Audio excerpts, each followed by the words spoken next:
Bonjour les amis et bienvenue dans cette nouvelle édition de Pop Actu, votre rendez-vous avec l'actualité cinéma, séries et jeux vidéo. Comme d'habitude, toute la semaine, j'ai eu le plaisir de vous relayer plusieurs informations que je trouvais plutôt cool, et on se retrouve aujourd'hui pour un petit récapitulatif. Donc on va démarrer sans plus attendre, et vous le savez, on se retrouve à la fin pour la partie sondage. Ça fait 23 ans que le premier projet Blair Witch est sorti, coupant l'envie à toute une génération de camper dans les bois et popularisant le genre du found footage, et ça fait 12 ans que le dernier, Arthur et les Minimoys, est sorti. Alors a priori, il n'y a aucun rapport entre les deux, mais c'était sans compter sur le fait que Luc Besson allait produire un spin-off horrifique d'Arthur et les Minimoys, version found footage. Et oui, ça paraît improbable et pourtant ça va bel et bien sortir le 29 juin prochain au cinéma. En ce qui concerne l'histoire, c'est simple, un groupe d'amis va découvrir la véritable maison d'Arthur et les Minimoys et une joyeuse partie d'urbex va virer au cauchemar. Bref, un projet vraiment intriguant et je suis très curieux de découvrir ce Arthur Malédiction. Après Venom et Morbius, il va y avoir un nouveau venu dans le Sony Spider-Man Universe et il s'agira de El Muerto, un catcheur qui tire ses pouvoirs de son masque et qui sera incarné à l'écran par le rappeur Bad Bunny. Bad Bunny qui fera donc son entrée dans le monde du cinéma avec ce film. Bon, toutefois, il va falloir être un petit peu patient puisque le film ne sortira que le 12 janvier 2024.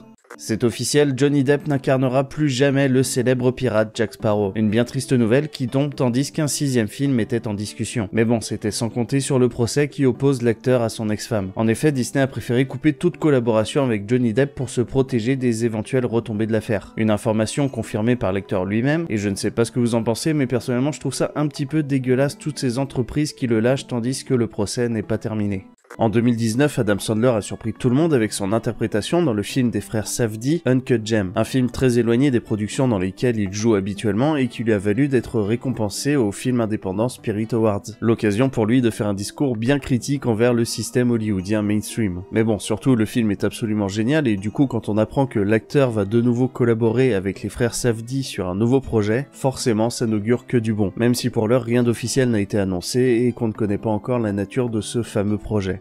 Peut-être que vous faites partie de ceux qui ont suivi les aventures de la web-série française Le Visiteur du Futur, débutée il y a 13 ans. Mais personnellement, j'avoue être un petit peu passé à côté. Après, comme on dit, il est jamais trop tard. Toujours est-il que ça va bientôt être la consécration pour la célèbre série puisqu'un film va sortir au cinéma le 7 septembre prochain. Et si je vous en parle, c'est parce qu'on a enfin pu découvrir une première bande-annonce qui, je l'avoue, donne plutôt envie. Alors, est-ce que vous faites partie des fans de longue date ou est-ce que, comme moi, il y a de fortes chances que vous découvriez cet univers avec le film ? Dites-le moi dans les commentaires. Le scénariste de Portal a fait savoir qu'il aimerait travailler sur un 3e opus et qu'il faudrait que ce dernier rentre en production sans trop tarder. En effet, il explique que les équipes à qui on doit les 2 premiers jeux commencent à se faire vieilles et que s'il voulait se mettre sur un Portal 3, c'était maintenant ou jamais. Et oui, parce que mine de rien, ça fait déjà 11 ans que Portal 2 est sorti. Alors je ne sais pas pour vous, mais personnellement, je serais vraiment chaud pour une nouvelle aventure dans cet univers. Mais bon, comme l'explique le scénariste, les équipes de Valve sont très occupées, donc c'est pas gagné.